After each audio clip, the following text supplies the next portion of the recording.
கர்த்தருடைய பரிசுத்த நாமத்துக்கு மகிமை உண்டாவதாக. நாம் ஜெபிப்போம். பரிசுத்த பிதாவே, இந்த நல்ல நாளுக்காய், இந்த மாதத்துக்காய் நன்றி செலுத்துகிறோம். இந்த புதிய மாதத்திலே கர்த்தர் உம்முடைய வார்த்தைகளை வைத்து எங்களை ஆசீர்வதித்து எங்களை நடத்தும்படியாய் ஜெபிக்கிறோம். குறைவுகளை நிறைவாக்குகிற ஆவியானவர் எங்களை ஆளுகை செய்வீராக. எங்களை மறைத்து நீர் வெளிப்படும், உமது நாம மாத்திரம் மகிமைப்படட்டும். இயேசுவின் நாமத்தில் ஜெபிக்கிறோம் நல்ல பிதாவே, ஆமென். ஹல்லேலூயா. ஆண்டவராகிய இயேசு கிறிஸ்துவின் நாமத்தினாலே அவருக்கு மகிமை உண்டாவதாக. கடந்த மாதம் முழுவதும் நம்மை கண்மணி போல பாதுகாத்து இந்த புதிய மாதத்தை காண செய்த தேவனுக்கு கொடாக்குடி ஸ்தோத்திரங்களை ஏறெடுக்கிறேன். நான் உங்களிலும் நீங்கள் என்னிலும் நிலைத்திருந்தால் மிகுந்த கனிகளை கொடுப்பீர்கள் என்ற ஆண்டவராகிய இயேசு கிறிஸ்துவின் இனிய நாமத்தினாலே இயேசு அன்பானவர் ஊழியத்தின் சார்பாக உங்களுக்கு அன்பின் வாழ்த்துக்களை தெரிவித்துக் கொள்கிறேன்.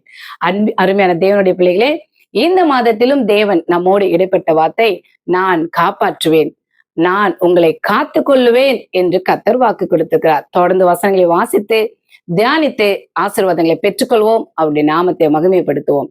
ஏசாயா 27 அதிகாரம் 3வது வசனம். கர்த்தராகிய நான் அதை காப்பாற்றி அடிக்கடி அதற்கு தண்ணீர் பாய்ச்சி ஒருவரும் அதை சேதப்படுத்தாதபடிக்கு அதை இரவும் பகலும் காத்து கொள்ளுவேன். ஹல்லேலூயா. ஆம் பிரியமானவர்களே, கர்த்தராகிய நான் அதை காப்பாற்றுவேன், அதை காத்து கொள்ளுவேன் என்று கர்த்தர் வாக்கு கொடுத்திருக்கிறார். எப்படி காப்பாற்றுவாராம்? முதலாவதாக அடிக்கடி தண்ணீர் பாய்ச்சுவேன். இரண்டாவதாக ஒருவரும் சேதப்படுத்தாதபடிக்கு இரவும் பகலும் அதை காத்து கொள்ளுவேன் என்று கர்த்தர் வாக்கு கொடுத்திருக்கிறார். அருமையான தேவனுடைய பிள்ளை, இந்த ஏசாயா 27 அதிகாரத்தின் முழுவதையும் முன்னும் பின்னும் இருக்கிற வசனங்களை நான் வாசிக்கும் போது, திராட்சை செடி அது இஸ்ரவேல் ஜனங்களை குறிக்கிறது.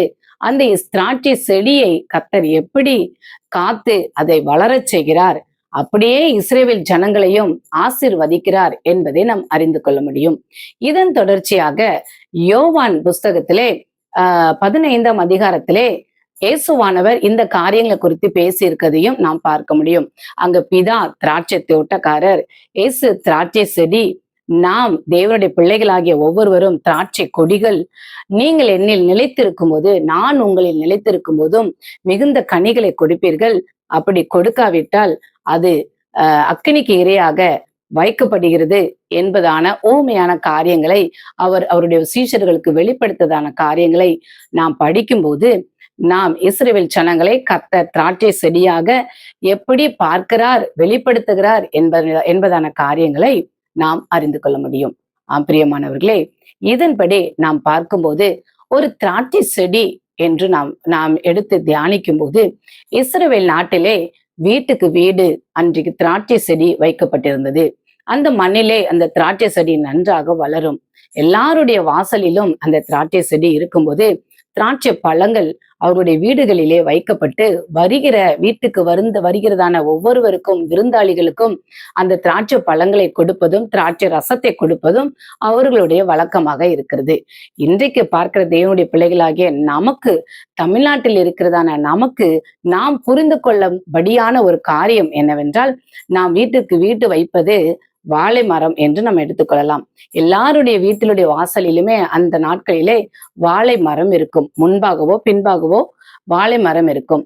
வாழை பழங்களை நாம் ஒருவருக்கொருவர் வீட்டுக்கு வரும்போது கொடுத்து சாப்பிடுவது இன்றைக்கும் நம்முடைய சாப்பாட்டிலே, உணவு பழக்க வழக்கத்திலே முதலாவது வாழைப்பழத்தை வைப்பது ஒரு காரியமாக நாம் இருப்பது மாத்திரமல்ல, வாழையடி வாழையாக நீங்கள் வாழ வேண்டும் என்பதற்காக, வாழைமரம் போல பூத்து காய்த்து கனி கொடுக்க வேண்டும், உங்கள் குடும்பம் ஆசீர்வாதமாக இருக்க வேண்டும் என்பதற்காக தான் இன்று நம்முடைய தமிழ்நாட்டிலே வாழை மரத்தை நல்ல காரியங்களிலே முன்பாக கட்டி வைப்பதையும் நாம் பார்த்திருக்க முடியும். ஆகவே அருமையான தேவனுடைய பிள்ளைகளே, இஸ்ரவேலிலே அவருடைய ஜனங்களுக்கு கர்த்தர் அந்த நாட்களிலே அதை ஓமையாக வைத்திருப்பது போல, இன்றைக்கு தமிழ்நாட்டில் உள்ள ஜனங்களாகிய நம்மளை மரமாக, வாழைப்பழமாக எடுத்து நீங்கள் புரிந்து கொண்டால் அது நமக்கு ஈஸியாக இருக்கும் என்பதற்காக இந்த எடுத்துக்காட்டை நான் உங்களுக்கு சொல்லுகிறேன். ஹல்லேலூயா. பிரியமானவர்களே, முதலாவது நாம் திராட்சை செடியை பார்க்கும்போது, ஒரு செடி நன்றாக நான் வளர வேண்டும், அதை நான் காத்து கொள்ளுவேன், அது வளரும் வரைக்கும் நான் அதை காத்து கொள்ளுவேன், அதாவது நான் உங்களை ஆசீர்வதிப்பேன் என்று கர்த்தர் வெளிப்படுத்துகிறார். எப்படியெல்லாம் அது வளரும்? ஒரு திராட்சை செடி தன்னுடைய வாழ்க்கையிலே 3 விதமான படிநிலையை அடைந்து அது கனி கொடுக்கிற திராட்சை தோட்டமாக மாறும் என்பதை தொடர்ந்து வசனங்களிலே நாம் வாசித்து பார்க்கலாம். அதை ஏசாயா 27 அதிகாரம் 6வது வசனத்திலே நாம் பார்க்கும்போது, யாக்கோபு வேர் பற்றி, இஸ்ரவேல் பூத்து காய்த்து உலகத்தை பலனால் நிரப்பும் நாட்கள் வரும் என்று எழுதப்பட்டிருக்குது. ஆம்பிரியமானவர்களே, திராட்சை செடி முதலாவது வேர் பற்ற வேண்டும், இரண்டாவது பூத்து காய்க்க வேண்டும், மூன்றாவதாக அதனுடைய கனிகளினால் மற்றவர்களுக்கு பலன் கொடுக்கதாய் அது மாற வேண்டும். இந்த மூன்று காரியங்கள் ஒரு திராட்சை செடியிலே வளர வேண்டும். அதை நான் செய்வேன் என்று கர்த்தர் அங்கே வெளிப்படுத்துகிறார். இதை அப்படியே ஓமையாக நாம் பார்க்கும்போது, இஸ்ரவேல் என்னும் தேவனுடைய ஜனம், இன்றைக்கு நீங்களும் நானும் அவருடைய பிள்ளைகளா இருக்கிறபடினாலே நம்மை குறித்து கர்த்தர் இப்படிப்பட்ட வார்த்தைகளை வெளிப்படுத்தி அதை நாம் தியானிக்கும் போது, எப்படி திராட்சை செடி வளர்வது போல ஒரு மனிதனுடைய வாழ்க்கையிலும் ஆசீர்வாதம், கனிகள் கொடுக்கிறதான வாழ்க்கை இருக்க முடியும். அது தேவன் செய்வார் என்பதை நாம் அறிந்து கொள்ள முடியும். முதலாவதாக, ஒரு செடி, ஒரு திராட்சை செடியானதோ அல்லது வாழை மரமோ, நீங்கள் அதை நினைவில் கொள்ளுங்கள். அது வளருவதற்கு முதலாவது வேர் பற்ற வேண்டும் என்று இந்த வசனத்தில் நாம் படிக்கிறோம் இல்லையா? ஒரு மரத்தையோ ஒரு செடியையோ நம் மண்ணிலே நாம் அதை வைக்கிறோம். அது வளர்ந்து வரும்போது அந்த வேர் மண்ணிலே நன்றாக பற்றி பிடிக்க வேண்டும். அந்த மண்ணிலே வேர் நன்றாக பற்றி பிடிப்பதற்கு தண்ணீர் ஊற்றப்படுகிறது. அது தண்ணீர் ஊற்றப்பட்ட உடனே அந்த வேர் நன்றாக இறுகி அதிலே பற்றி கொள்கிறது. அதன் பிறகு அதிலே உரம் போடப்படுகிறது. உரம் போடப்பட்டுதான் அதனுடைய சத்துக்கள் அது கிளைகளின் வழியாக இலைகளுக்கு கடந்து சென்று அதிலே அது பலன் கொடுக்கிறதாய் பூத்து காய் கொடுக்கிறது. அதன் பின்பாக கனி கொடுக்கிறது. அந்த கனிகள் மற்றவர்களுக்கு புசிப்புக்கு நன்மையாக அது காணப்படுகிறது என்பதை நாம் அறிந்திருக்கிறோம். இதன் மூலமாக ஒரு மனிதனுடைய வாழ்க்கையில நம்ம ஆசீர்வாதங்களை பார்க்கும்போது, ஆதியிலே தேவன் மனிதனை மண்ணினாலே படைத்தார். அந்த மண்ணிலே தன்னுடைய ஜீவ சுவாசத்தை ஊதி அவன் ஜீவ ஆத்மாவாய் மாறினான் என்று நாம் பார்க்கிறோம். அப்படிப்பட்ட ஜீவ ஆத்மாவாய் மாறின ஒரு மனிதனுடைய வாழ்க்கையில ஆவி, ஆத்மா, சரீரம் என்று மூன்று காரியங்கள் இருக்கிறதே நாம் பார்க்கிறோம்.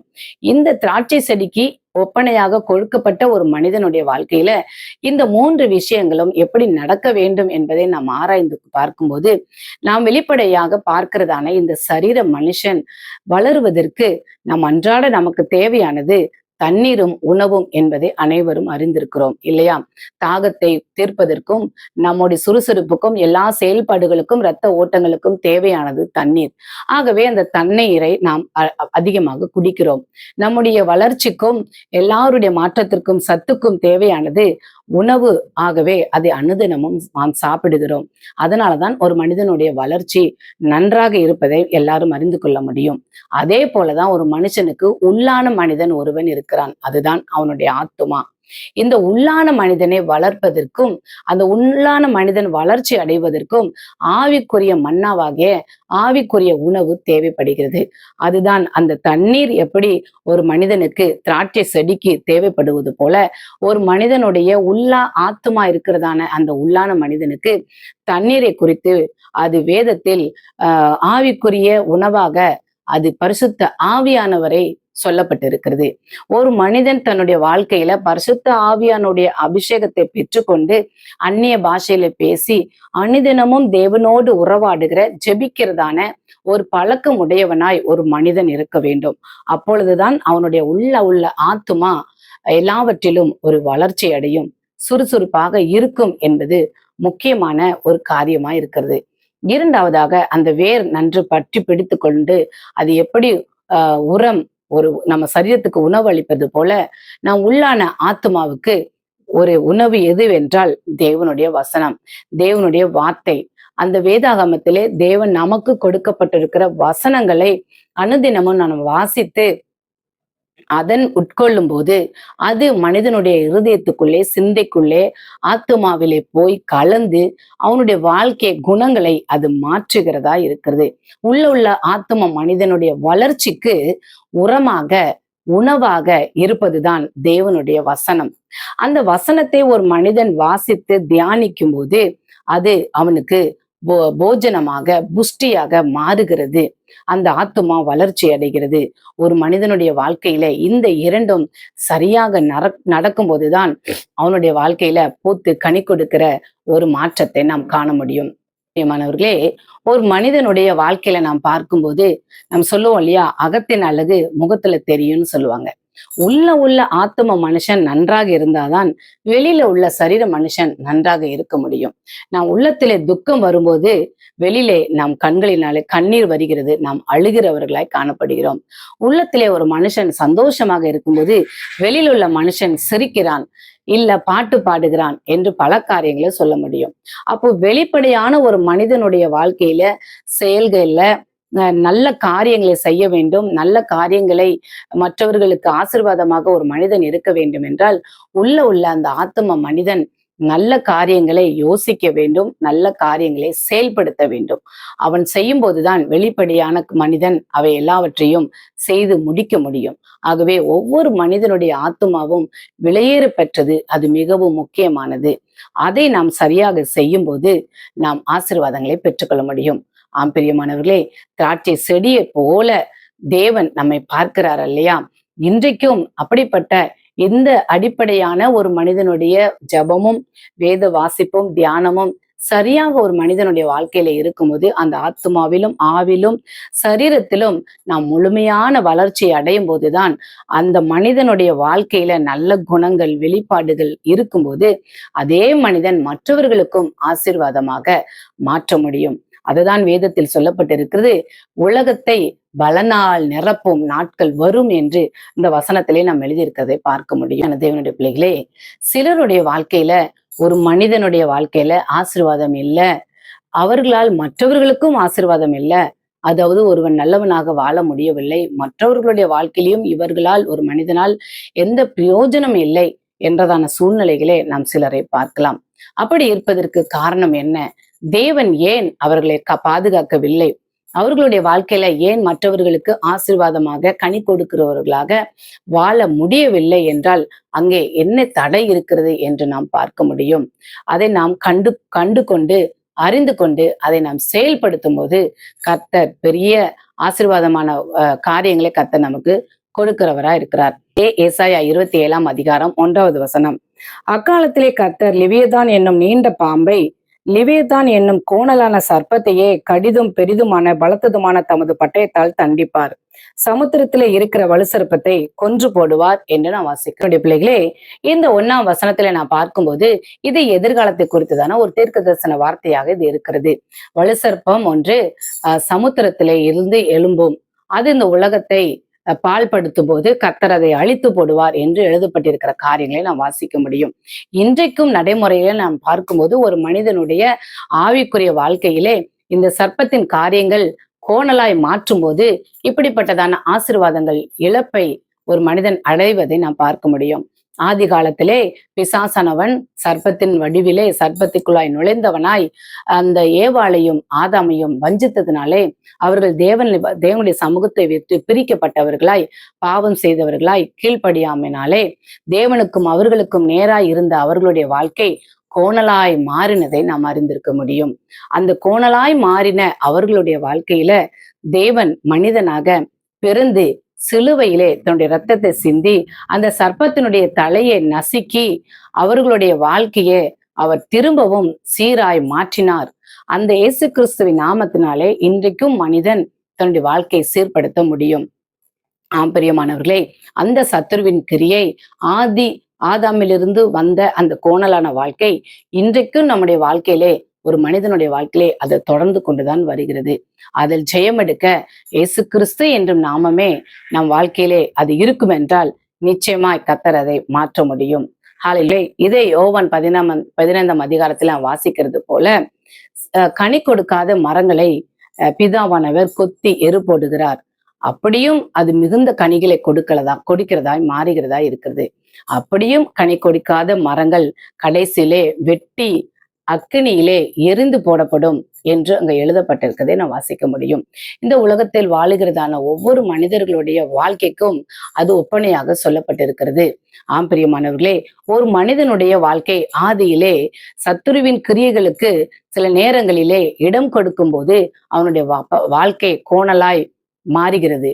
ஆனால் மீண்டும் அவன் தேவனிடத்தில் வந்து தன்னுடைய பாவங்களை வஞ்சகத்தின் ஆவிகளுக்கு இடம் கொடாமல் திரும்பவும் கர்த்தரிடத்தில் வரும்போது அவன் கோணலான பாதைகளை கர்த்தர் செவ்வையாய் மாற்றுகிறார். தேவனிடம் மன்னிப்பு கேட்டு மனம் திரும்பும் போது அவன் வாழ்க்கை ஆசீர்வாதமாக மாறுகிறது.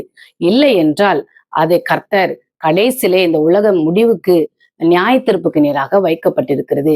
அந்த நியாய தீர்ப்பிலே கடைசியிலே அவர்கள் மரண அக்கினியிலே நரகத்திலே தள்ளப்படுவார்கள் என்பதாக வெளிப்படுத்தின காரியங்களை நாம் வேதத்தில் அறிந்து கொள்ள முடியும். ஆகவே அருமையான தேவனுடைய பிள்ளைகளே, தேவனிடத்துல நம்முடைய வாழ்க்கையை முழுமையாய் ஒப்பு கொடுப்போம். கர்த்தர் நம்மளை பாதையை செவைப்படுத்துகிறவர் மாத்திரமல்ல, நம்மை மிகுந்த கனிகளை கொடுக்கிறவராய் அவர் மாற்றுவார். கடைசியாக நாம் 2வது வசனத்துல பார்க்கிறோம், அக்காலத்திலே நல்ல திராட்சை ரசத்தை தரும் திராட்சை தோட்டம் உண்டாயிருக்கும் என்பதை நாம் பார்க்கிறோம்.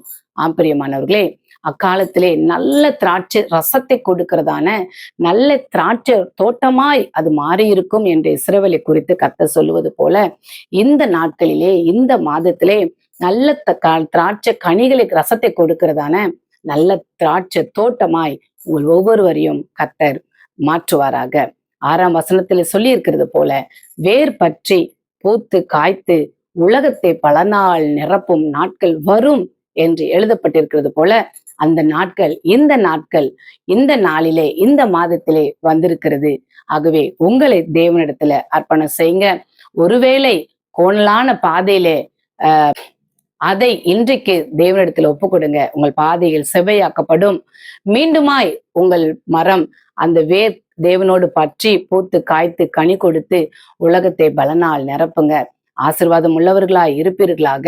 உங்களை கொண்டு கர்த்தர் மற்றவர்களையும் ஆசீர்வதிப்பாராக. நாம் ஜெபிப்போம். பரிசுத்தமுள்ள பிதாவே, இந்த நாளுக்காய் இந்த மாதத்துக்காய் நன்றி செலுத்துகிறோம். ஆமென் தகப்பனே. ஏசாயா 27ஆம் அதிகாரம் 3வது வசனத்துல நாங்கள் வாசித்தது போல, தகப்பனே, நான் அதை காப்பாற்றுவேன். அடிக்கடி தண்ணீர் பாய்ச்சி ஒருவரும் சேதப்படுத்தாதபடிக்கு இரவும் பகலும் காத்து கொள்ளுவேன் என்று எழுதியிருக்கிற வார்த்தையின்படி இந்த மாதம் எங்களை காப்பாற்றி நாங்கள் கனி கொடுக்கிறவர்களாய் வாழ கர்த்தர் ஒவ்வொருவருக்கும் உதவி செய்யும்படியாய் செபிக்கிறோம். இயேசுவின் நாமத்தினாலே கனி கொடுக்க விடாமல் இருக்கிறதான தடைகள் பிள்ளைகளுடைய வாழ்க்கையில எடுத்து போடுங்க. ஒரு பரிசுத்தத்தை கொடுங்க. சாட்சியாய் நிறுத்துங்க. கோணலானவைகள் செவைகளாய் மாறட்டும். அது கொத்தி எரு போடப்படட்டும். மீண்டுமாய் கனி கொடுக்க கர்த்தர் கிருபை செய்யும். நீர் மாத்திரம் மகிமைப்படும் பெரிய காரியங்களை செய்வீராக. இயேசுவின் நாமத்தில் ஜெபிக்கிறோம் நல்ல பிதாவே. ஆமேன், ஆமேன். God bless you.